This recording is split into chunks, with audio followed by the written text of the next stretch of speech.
Welcome to Diplomatic Channel this week. I am Amarachi Ubani. Our thoughts and prayers go out to those who have been victims of the Boko Haram insurgency this past week. One of the most horrific attacks happened in a mosque in Borno State, where the militants walked into the mosque and gunned down more than 40 people. Boko Haram attacks have claimed nearly 200 lives this past week. While seeking an end to the crisis, the president's media advisor, Mr. Femi Adeshina, said the government is open to negotiation with Boko Haram if they take the option. But he says the government will not be negotiating from a position of weakness, but of strength. Things are, however, not back to normal at the resort town in Tunisia, where 38 tourists were killed nearly 2 weeks ago. The attack has put a dampener on the country's economy, which is dependent on tourism. Many of the tourists have fled, while Britain is left to bury its dead, having had the highest number of tourists killed in the attack. Now the government has declared a state of emergency to give security forces more powers and limit the rights to public assembly. But the program this week is quite cheery. Iran is hopeful there will be a breakthrough in talks amongst the P5+1, which resumes on the 7th. And if all goes well, those sanctions imposed by the West may be lifted on a new agreement on Iran's nuclear program. Also this week, we're saying goodbye to one of the finest U.S. consul generals we've had in Nigeria for a while now. Mr. Jeffrey Hawkins is moving on to a much higher assignment if he's approved by the U.S. Senate as ambassador to the Central African Republic. These come up later after a quick check on other discussions in diplomatic circles.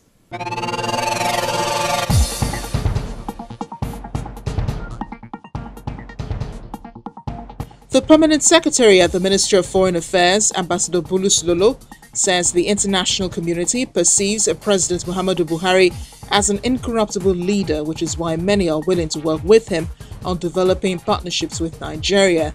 He also said that despite the absence of a Minister of Foreign Affairs, there are no problems with vacuum in the ministry. Migrants are reported to have entered restricted areas on the French side of the Channel Tunnel, causing authorities to cancel services there. Passengers spent hours waiting for the channel to be cleared up. Spokesperson for the Eurotunnel, Dan Cook, said huge numbers of migrants had been in and around the area on Friday, causing disruption to services, leading to delays and cancellations for customers. He said Eurotunnel wants immediate action from authorities to protect the tunnel. Meanwhile, over in Greece, the finance minister has accused creditors of instilling fear in people, calling them terrorists.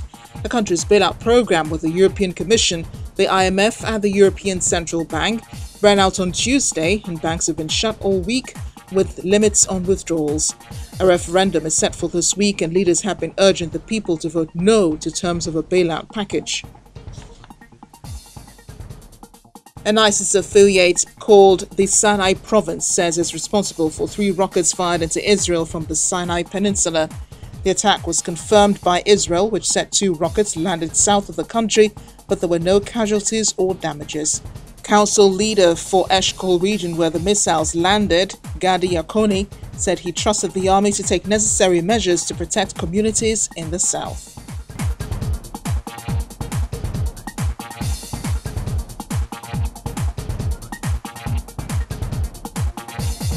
Welcome back. Iran's Foreign Minister Javad Zarif is confident this will be the week when members of the P5+1 will be reaching a deal concerning the country's nuclear program and have those sanctions lifted. The Foreign Minister is so confident, in fact, that he put out a message on YouTube saying Iran is ready to strike a deal and negotiators have never been closer to a more permanent outcome. Well, I think it's fair to say that the talks have been on for weeks, breaking off at intervals to re-strategize and come up with suggestions. By Friday last week, U.S. Secretary of State John Kerry, who has been deeply involved in the discussions, said negotiations between Iran and the major powers were making progress. The Iranian foreign minister reiterated Mr. Kerry's thoughts by saying that all the parties had been trying very hard to be able to move forward. It's something former U.S. Secretary of State and White House hopeful Hillary Clinton says she wants, but calls for caution. But there'll be no dampener for the Iranian foreign minister, who during discussions on Friday said negotiators had never been closer to a lasting outcome. The negotiators have set July the 7th as deadline for an agreement. The P5+1, that is the UK, US, France, China, Russia and Germany, want Iran to cut down on development of sensitive nuclear activities, so there is no fear of building a nuclear weapon. To keep the country in check, they've imposed sanctions which have crippled the economy. When this agreement pulls through, the sanctions would most likely be lifted. When we come back after the break, July 4th is a special day in the United States, which marked 239 years of being a nation under God. Well, celebrations came in early for Americans in Nigeria. Please stay with us.